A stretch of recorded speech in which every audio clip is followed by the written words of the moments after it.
Hello everyone, इस video में हम स्टार्ट करेंगे क्लास 10 के चैप्टर 10 सर्कल्स का एक question.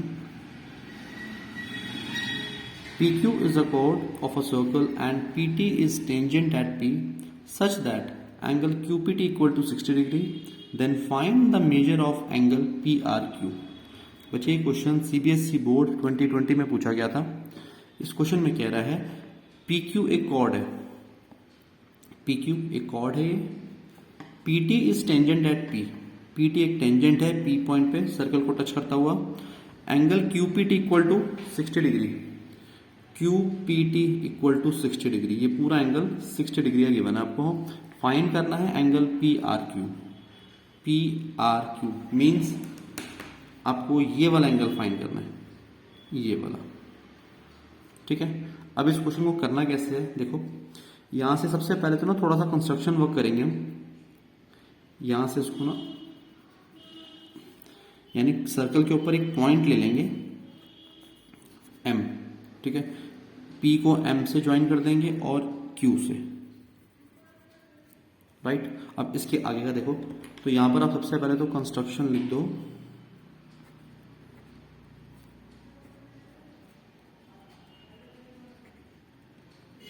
Construction equal to take a point M on a circle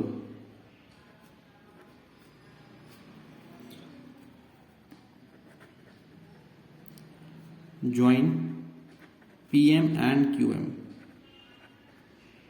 ये तो हो गया कंस्ट्रक्शन वर्क। ठीक है, अब स्टार्टिंग कैसे करनी है बच्चे, देखिए एनसीईआरटी में आपने थ्योरम 10.1 पढ़ रही हुई, उसमें क्या होता है, रेडियस और टेंजेंट का जब कांटेक्ट होता है बच्चे तो वहां पे 90 डिग्री एंगल फॉर्म होता है। यानी आप कह सकते हैं एंगल OPT 90 डिग्री का हो जाएगा। ठीक है, तो यहां पे लिख देंगे OP perpendicular to PT। Perpendicular कैसे, थ्योरम 10.1 के अकॉर्डिंग। अब यहां पे लिखेंगे angle OPT equal to 90 degree, right. Now अगर हम इस एंगल यानी OPT में से QPT माइनस कर दें, यानी 60 डिग्री माइनस कर दें, तो हमारे पास ये OPQ आ जाएगा ना, मींस ये छोटे वाला एंगल आ जाएगा ना। ठीक है, तो पहले एंगल फाइंड कर लेते हैं। ये angle OPQ equal to angle OPT minus angle QPT। OPT है 90 का, QPT हमें गिवन है क्वेश्चन में 60 डिग्री, ये आ जाएगा 30 डिग्री, यानी ये हमारे पास आ गया 30 डिग्री, ये छोटा एंगल। ठीक है, अब बच्चे एक बात बताओ, सर्कल में अभी आपको दो रेडियस दिख रहे हैं, OP और OQ, और ये दोनों सेम लेंथ के होते हैं। ठीक है ना, और ये ट्रायंगल बन रहा है OPQ।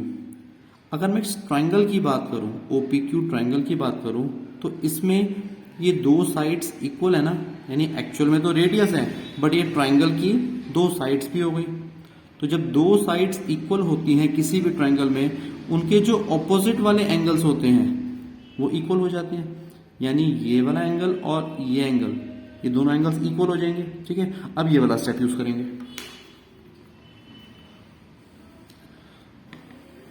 तो in triangle OPQ OP equal to OQ, radii of same circle.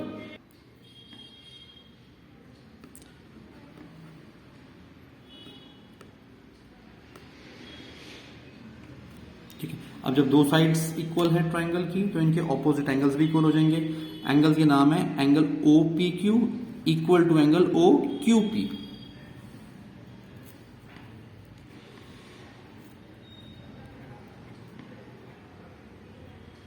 Angle OPQ equal to angle OQP, reason आएगा angles opposite to equal sides are also equal। ठीक है, अब जैसा कि ये दो इक्वल एंगल्स हमने शो कर दिए। ये 30 डिग्री आया था ना, ये देखो 30 डिग्री आया था, तो ये एंगल भी तो 30 डिग्री का हो जाएगा, right. Then angle sum property का यूज करेंगे। एंगल सम प्रॉपर्टी से हमें ये वाला एंगल मिल जाएगा।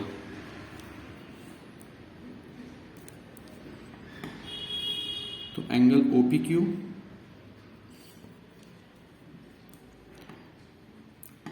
प्लस एंगल OQP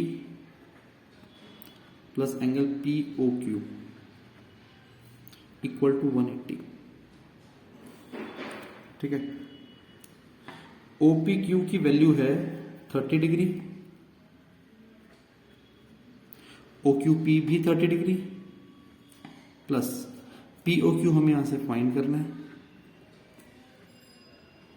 अच्छा, एक बार यहां पे जैसे हमने दो एंगल्स इक्वल शो किए थे ना, तो यहां पर ना एंगल OQP मेंशन कर दो कि ये 30 डिग्री आ गया। ठीक है, क्योंकि ये दोनों इक्वल हो गए थे। OPQ तो पहले 30 था, तो इक्वल की वजह से ये एंगल भी 30 डिग्री का आ गया, राइट। तभी हमने यहाँ पे इसकी वैल्यू 30 पुट की। 30 plus 30 60 plus angle POQ equal to 180। POQ की यहां से वैल्यू आ जाएगी 60 में आ जाएगी माइनस होकर 120 आ जाएगा। तो एंगल POQ आ गया 120 डिग्री, ये एंगल आ गया 120 डिग्री। अब बात आती है क्लास 9th की एक थ्योरम की। क्लास 9th के अंदर हमने एक थ्योरम पढ़ी है कि सेंटर पे जितना भी एंगल बनता था वो इक्वल होता था ट्वाइस ऑफ इस एंगल के। दोबारा देखो, सेंटर पे जो भी एंगल सबटेंड होता था, जैसे एंगल POQ है, तो ये डबल हो जाएगा एंगल PMQ के। ये क्लास 9th की थ्योरम है। इससे क्या होगा, हमें एंगल PMQ मिल जाएगा। बच्चा हम ये जो क्वेश्चन कर रहे हैं ना, ये स्टेप बाय स्टेप आगे चल रहा है। अभी तो आपको मैं एक एक करके स्टेप्स बता रहा हूँ। एक बार क्वेश्चन कंप्लीट होने के बाद ना आपको एक बार दोबारा से बता दूंगा कि इसमें हमने कैसे कैसे कौन कौन से स्टेप्स यूज किए। ठीक है ना, बहुत ही इंपॉर्टेंट क्वेश्चन है, इसको बहुत ही ध्यान से समझना आप। ओके, अब हम इस थ्योरम का यूज करेंगे। Angle POQ equal to twice of angle PMQ। POQ है 120 degree equal to twice angle PMQ। तो यहां से एंगल PMQ आ गया 60 डिग्री। ठीक है, ये वाला एंगल हमारे पास आ गया 60 डिग्री। नाउ अब एक लास्ट स्टेप और रह गया, वो स्टेप यूज करके हमें एंगल QRP यही तो फाइंड करना है। हाँ, PRQ यानी ये वाला एंगल फाइंड करना है। तो वो लास्ट स्टेप क्या है, साइक्लिक क्वाड्रिलेटरल के बारे में भी आपने क्लास 9th में पढ़ा हुआ है। PMQR, ये सर्कल के अंदर एक क्वाड्रिलेटरल आ रहा है ना, इट मीन्स ये साइक्लिक क्वाड्रिलेटरल हो गया। साइक्लिक क्वाड्रिलेटरल की प्रॉपर्टी क्या होती थी, उसके जो ऑपोजिट एंगल्स होते थे उनका सम 180 डिग्री होता है। साइक्लिक क्वाड्रिलेटरल के जो ऑपोजिट एंगल्स होते हैं उनका सम 180 डिग्री होता है। ये 120 तो आ ही गया, सॉरी ये 60 डिग्री तो आ गया। अब इसका जो सम करेंगे इसके साथ तो ये 120 डिग्री आ जाएगा। ठीक है, तो यहां पे कर लेते हैं इसको। एज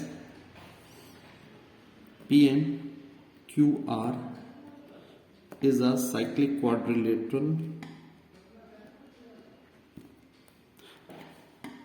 तो angle PMQ plus angle QRP या PRQ भी कह सकते हो उसको आप, इक्वल टू 180 डिग्री। ठीक है, PMQ हमारे पास आया हुआ है 60 degree plus angle QRP equal to 180। तो यहां से फाइनली PRQ की वैल्यू आ जाएगी 180 में से जब 60 को माइनस करेंगे तो 120 डिग्री। बच्चे ये इस क्वेश्चन का है आंसर। अब एक बार दोबारा समझते हैं हमने कौन कौन से स्टेप्स इस क्वेश्चन में यूज किए। देखो, हमें ये फिगर गिवन है और साथ में गिवन था एंगल QPT 60 डिग्री। ठीक है, बस इतनी ही बात गिवन थी। हमें फाइंड करना था एंगल QRP या PRQ, कैसे भी कह लो। सबसे पहले हमने क्या किया, थ्योरम 10.1 का यूज, जिसमें ओपी और टेंजेंट परपेंडिकुलर हो जाएंगे according to theorem 10.1 of NCERT. ठीक है, यानी ये एंगल ओपीटी हो जाएगा 90 डिग्री, ये पूरा एंगल हो जाएगा 90 डिग्री। अगर हम इस 90 डिग्री में से इस 60 डिग्री वाले को माइनस कर दें तो हमारे पास ये छोटा एंगल आ जाएगा 30 डिग्री का। अब जब ये 30 डिग्री आ गया तो ये भी 30 डिग्री आ जाएगा। कैसे आएगा देखिए, ओपी और ओक्यू सेम सर्कल के रेडियस, मतलब एक ही सर्कल के रेडियस हैं, तो रेडियस सेम होंगे, लेंथ सेम होगी दोनों की। जब हम इस ट्रायंगल की बात करेंगे ओपीक्यू ट्रायंगल की, इसमें जो ये दो साइड्स हैं इसकी, है तो ये रेडियस लेकिन ट्रायंगल की दो साइड्स भी तो हुई, और किसी भी ट्रायंगल की जब दो साइड्स इक्वल होती हैं तो उनके ऑपोजिट वाले एंगल्स भी इक्वल हो जाते हैं। ठीक है, ऑपोजिट एंगल वाली प्रॉपर्टी से ये एंगल भी 30 डिग्री का आ गया। देन इसी ट्रायंगल में एंगल सम प्रॉपर्टी का यूज किया हमने, उससे हमें ये एंगल मिल गया। उसके बाद का स्टेप देखो, थ्योरम हमने क्लास 9th में पढ़ी हुई है कि सेंटर में जितना भी एंगल सबटेंड होता है वो इक्वल होता है ट्वाइस ऑफ इस एंगल के। ठीक है, ये देखो यहां पे थ्योरम लगाई हुई है। ये एंगल तो आ गया था 120 डिग्री का, तो उससे ये वाला एंगल आ गया 60 डिग्री।